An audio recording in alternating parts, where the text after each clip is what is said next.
Oh my gosh. Hey, let's just start with a pro tip. If Prince Harry ever contacts you via social media and he reaches out and says, you know what, you're the woman of my dreams and I really, really want to marry you, it's probably not Prince Harry.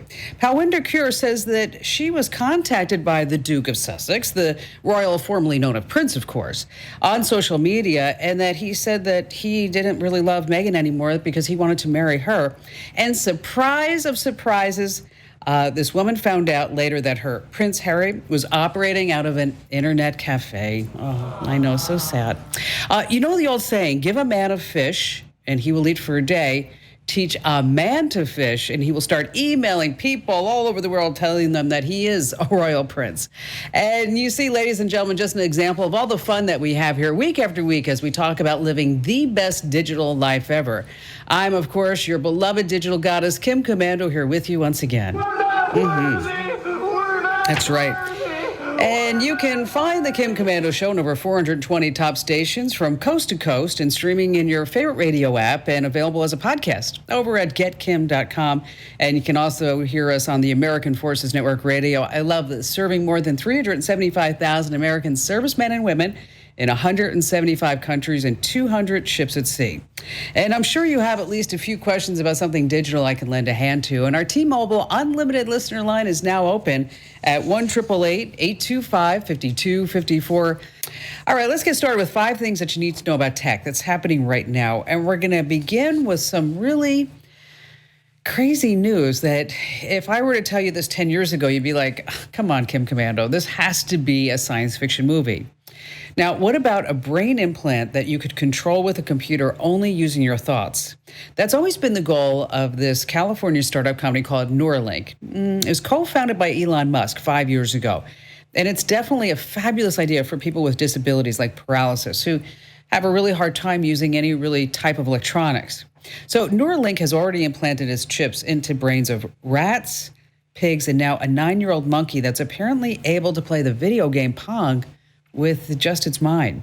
Now, according to Elon Musk, human trials could start this year. That involves a chip that's going to be implanted under the skull to connect to the brain via electrodes as thin as a thread.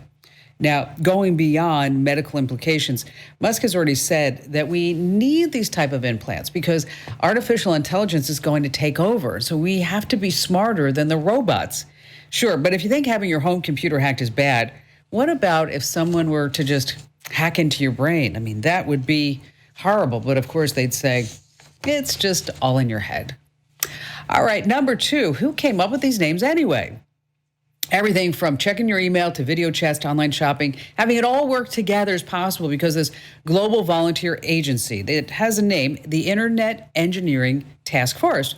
Now, they work to keep everything up and running based on computer language with terms that have different meanings than anywhere else. And now there's a push to change that because we're talking about politically incorrectness. Computer engineering terms like master and slave, whitelist, blacklist, words with obvious racial overtones. But changing the language is proving to be very, very difficult. I read this New York Times report, and it detailed what has started out as a proposal to update those terms has turned into just this massive global debate with 7,000 volunteers. So one proposal deals with changing the term master to primary or main.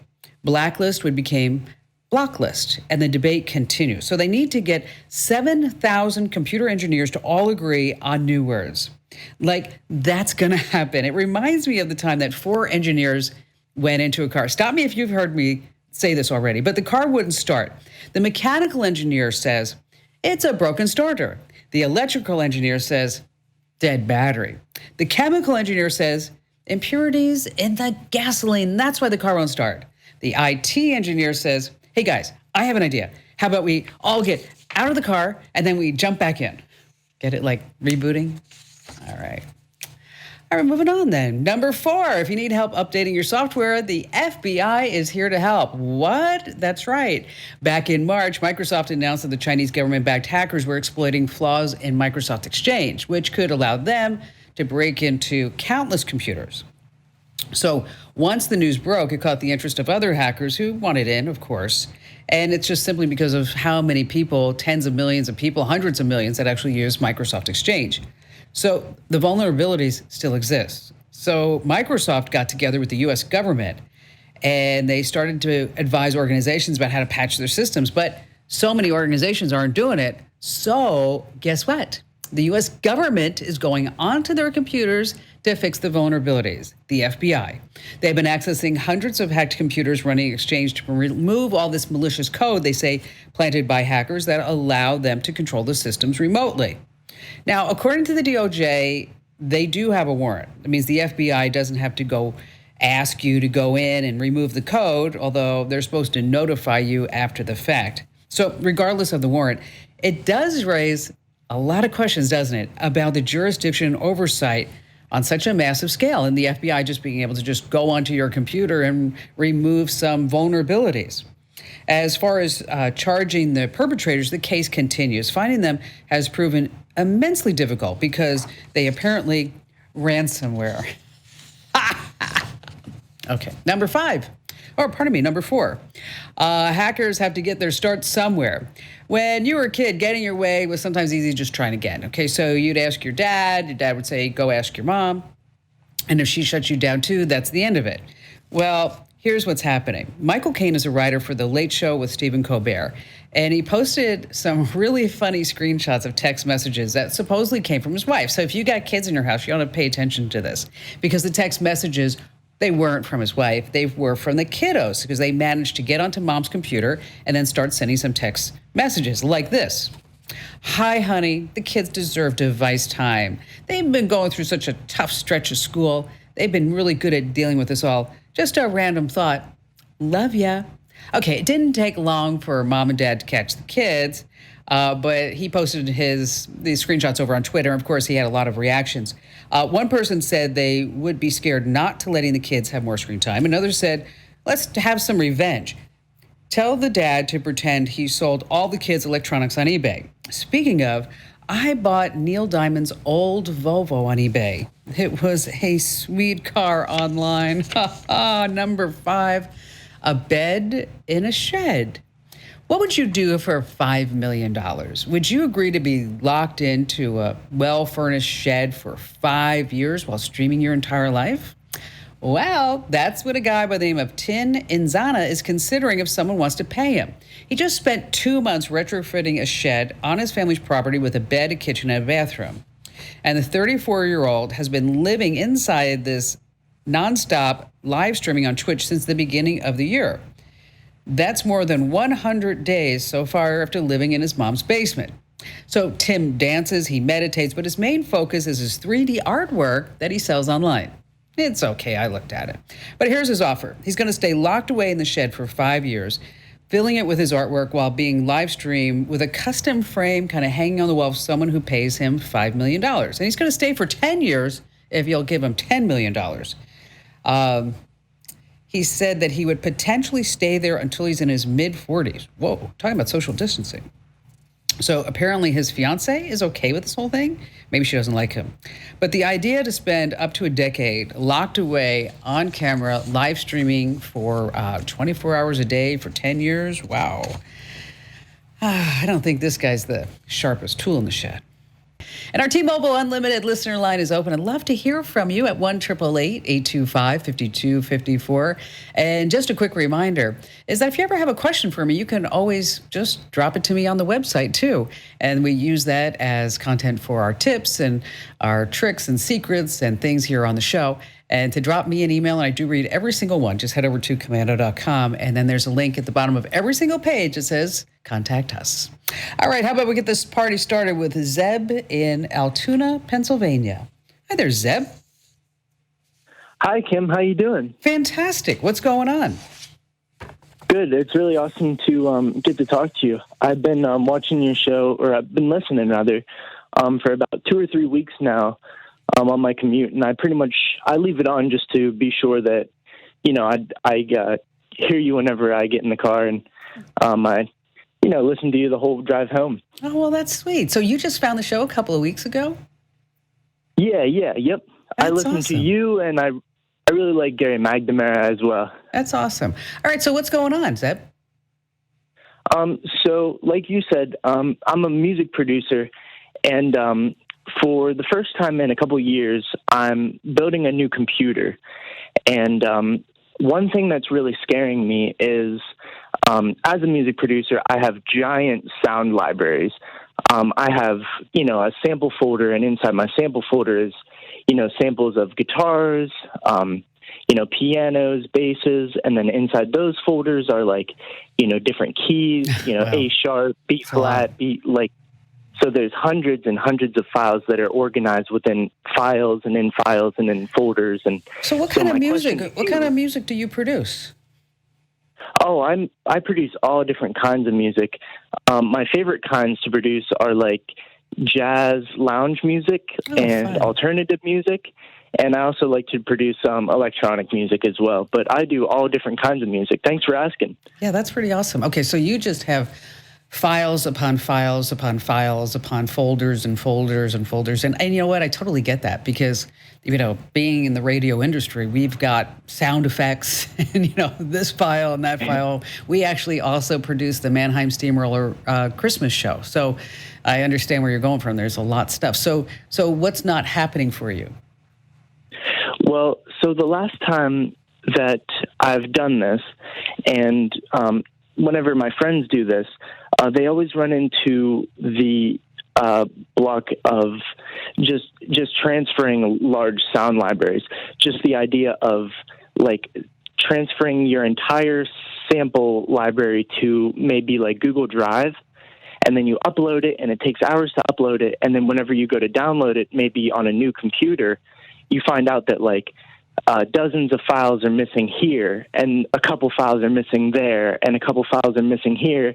Yeah. And next thing you know, you have to do a lot of work to find out what's missing where. Exactly. And then whenever you go to download your programs, like your audio programs, as you might imagine, I have all kinds of effects and, reverbs and plugins and delays downloaded. It's a lot. So when you go missing, It's like a puzzle. I mean, you're like, oh my gosh, where is it? I knew it was somewhere. Okay, so here's what I would do, is that I would take a look at, first of all, I'd buy an external hard drive. The Western Digital has something called the Cloud Home, personal cloud storage. And so what we're going to do is you're actually going to make this like a NAS on your network attack storage on your network there at the house or your office, wherever, studios, wherever it is. And then you're going to copy everything over to it, but you're going to buy something called TerraCopy. And TerraCopy is only $25. But what it does, Zeb, is you're going to love this, because after it copies, it goes, I have to make sure that I got everything. And you're like, oh, thank you for that. I really appreciate it. yes, please. That was really awesome of you. For just $25, you'll do that for me? And they're like, yes, I will do that for you. So let me send you a couple of links. First of all, to the Home Duo from Western Digital, and then also to the TerraCopy for Windows. And for everybody else, in case you're looking for this type of solution, is that we will always post links over in the Q&A forum over inside the Komando community too. So if you're looking for like, what did she say about that? Well, just look over to the Komando community. And again, if you're not already a member, you can get a 30-day free trial over at getkim.com. Zeb, thank you so much for your call as a new listener. We're so glad to have you on board.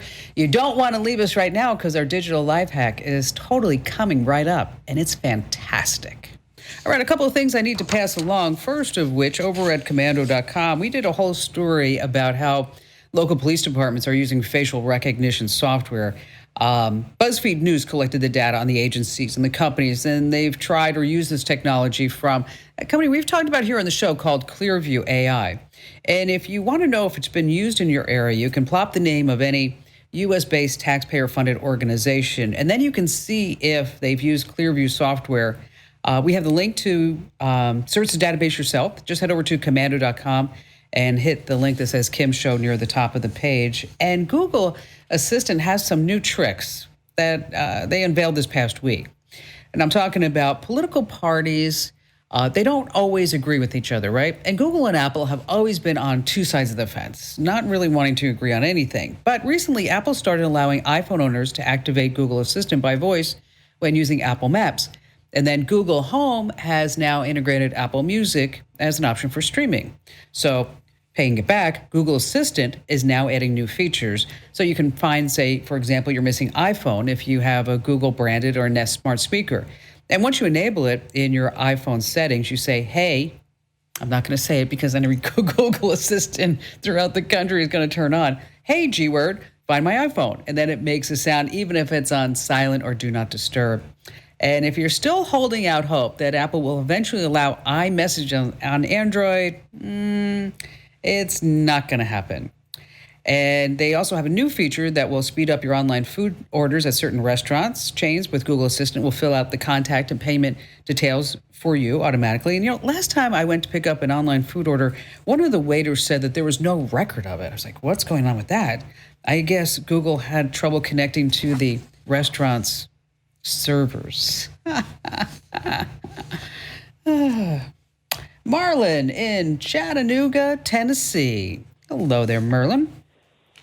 Hello, Kim. You have made my day accepting my call. Oh, my pleasure, sir. My pleasure. You are one of my favorite radio hosts. I've been listening to you for years now, and it's amazing the information that you put out. Oh.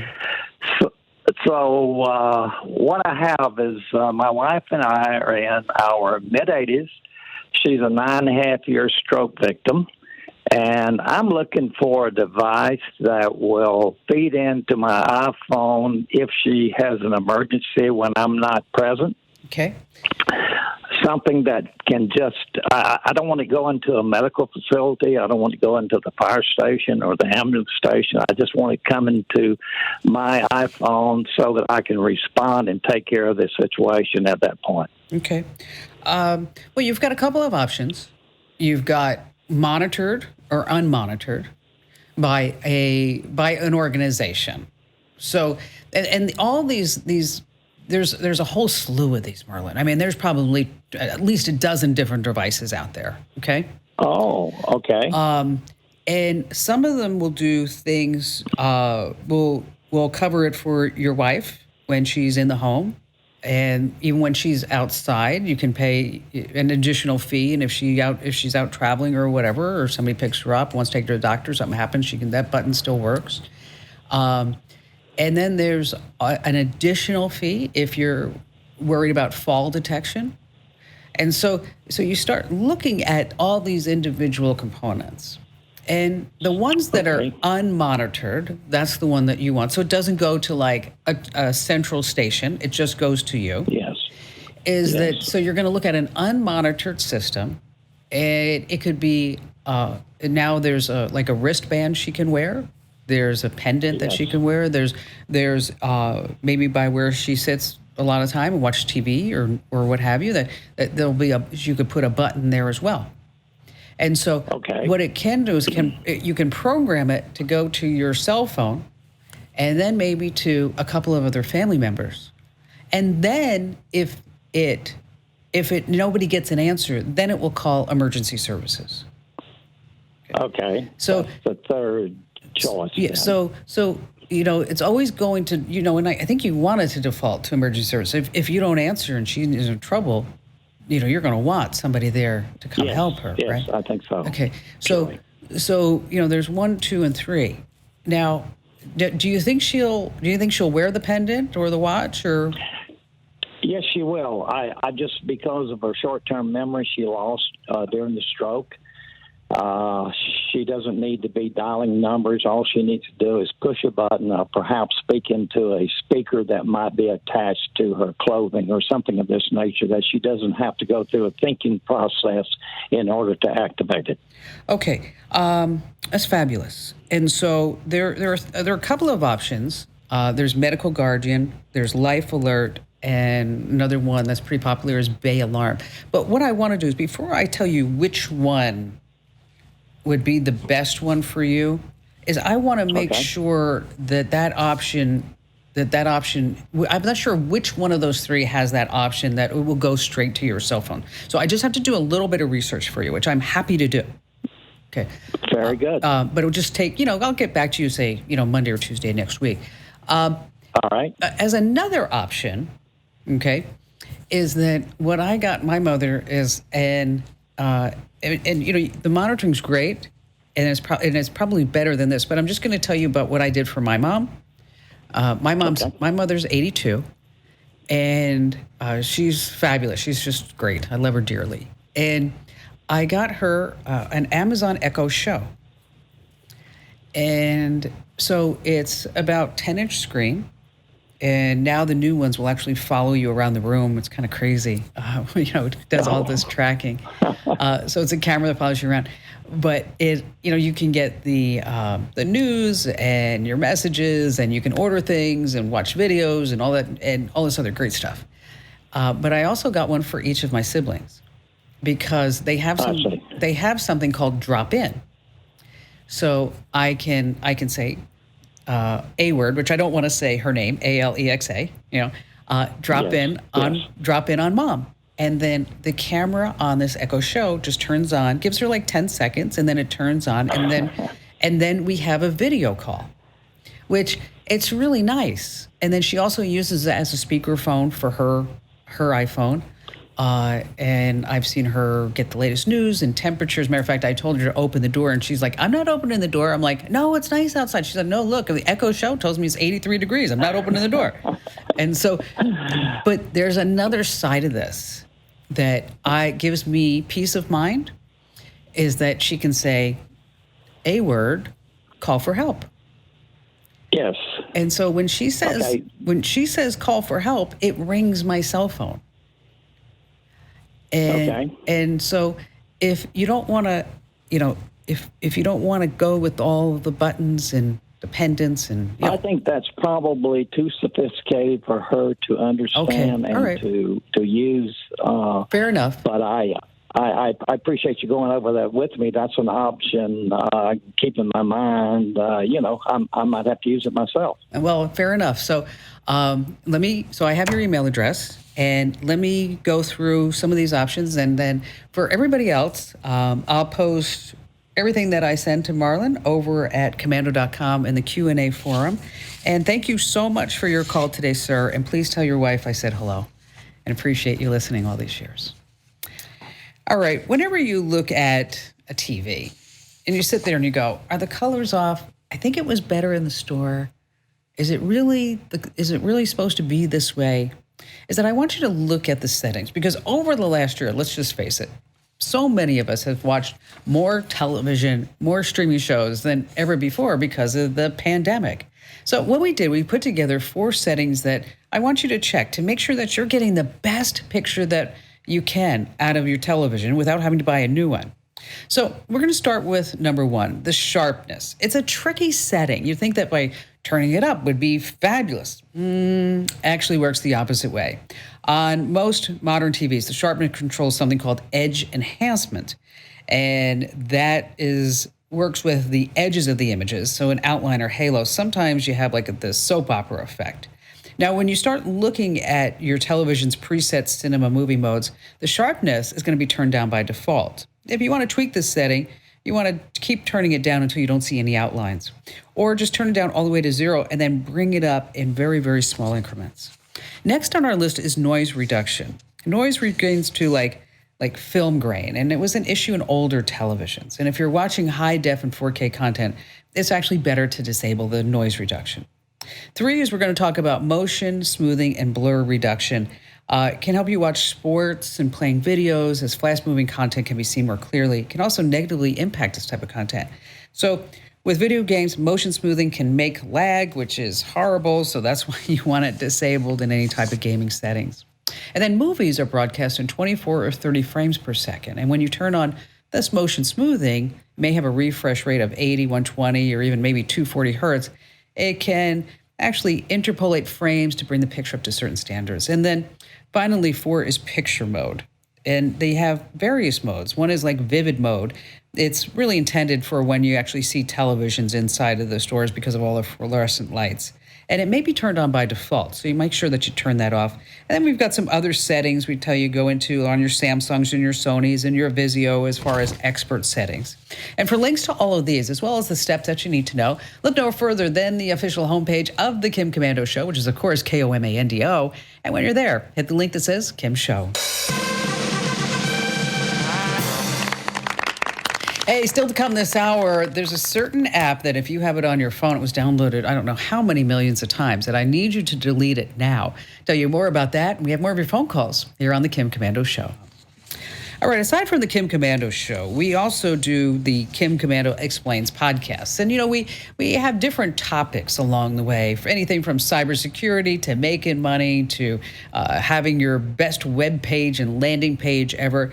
And if you've never actually got the podcast of the Kim Komando Show, is that we released a full episode this past week under Kim Komando Explains. And so, like, for example, in the first hour, we talk about massive data breaches. And then while doctors tell you it's a bad idea to Google medical symptoms, maybe not so bad on the other end, and also Zoom zombies. And so wherever you get your podcast, whether it's Apple, Google, Spotify, Pandora, Amazon, Stitcher, Komando.com/podcast, tune in. Is make sure that you always get Kim Komando Explains and subscribe or follow, so that this way, as I like to say, anytime we release a new episode, even when you're sleeping, you will get it automatically. Regina in beautiful Mount Pleasant, South Carolina. Hi, Kim. Well, I sure hope you can help this senior citizen watercolor artist. I've had a little trouble with Facebook. I advertise on Facebook Marketplace, and I specialize in pet portraits. And so they have blocked me. They've told me that I've gone against community standards. I don't know why, and I can't get in touch with anybody. And, I'm not trying to make $1 million here. I'm just trying to stay sane during the quarantine time and doing these pet portraits for people. You sent me an email, and I looked at them. You're very talented. You really are. I mean, thank you. So I think probably what's happening is that Facebook is flagging you as somebody who's trying to sell pets, which is something that they don't allow to have happen. So, which is a compliment to me on my pet portrait. But it's a downside at the same time because you're having trouble getting it out there. One of the things that you can do is put a nice big white watermark across it that says copyright beautiful Regina in Mount Pleasant, South Carolina, so that this way when Google's algorithms take a look at it, they'll see a copyright notice and they'll say, oh, okay, she's not really trying to sell a pet. You could also put some words in there that will say watercolor portraits for sale. So instead of just go ahead and posting up the picture, you start giving some descriptive text along the way. And when you upload the picture, Regina, instead of it just saying like portrait of Abby, the golden retriever that I did, it was fabulous, is that you say Abby, golden retriever, portrait, watercolor portrait. So you want to keep feeding their computers as much information that it's a portrait and it's not a actual animal. Okay. Well, how do I get back on though? Oh, did they block you? They told me they were going to review me, and it would be 7 days.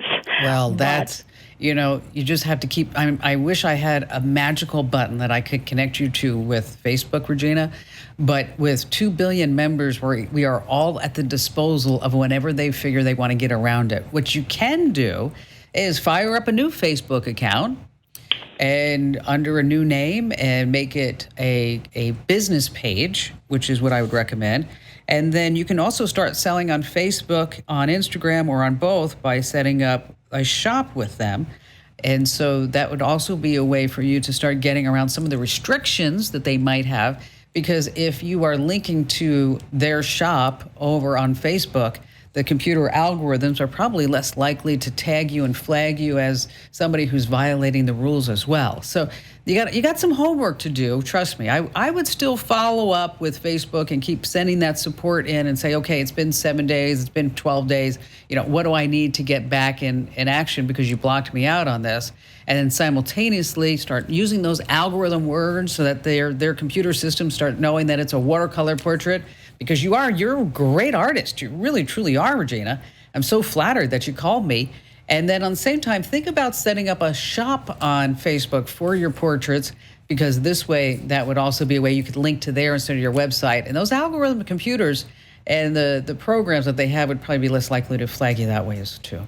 Regina, thank you so much for your call. Still to come, we've got a big app alert to tell you about here on the Kim Komando Show.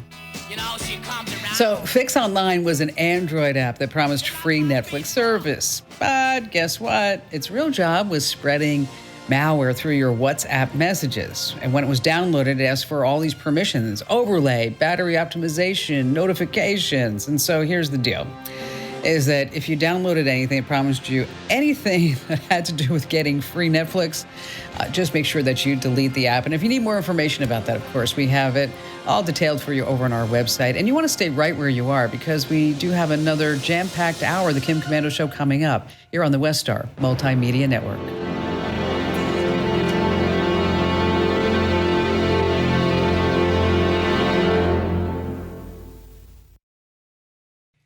Hey, thanks for watching a past episode of my national radio show. That's why it's called The Kim Komando Show Rewind. Now, to get the entire show, all 3 hours, when it airs live, or you can get on demand, head over to getkim.com and you can become a member of the Komando community.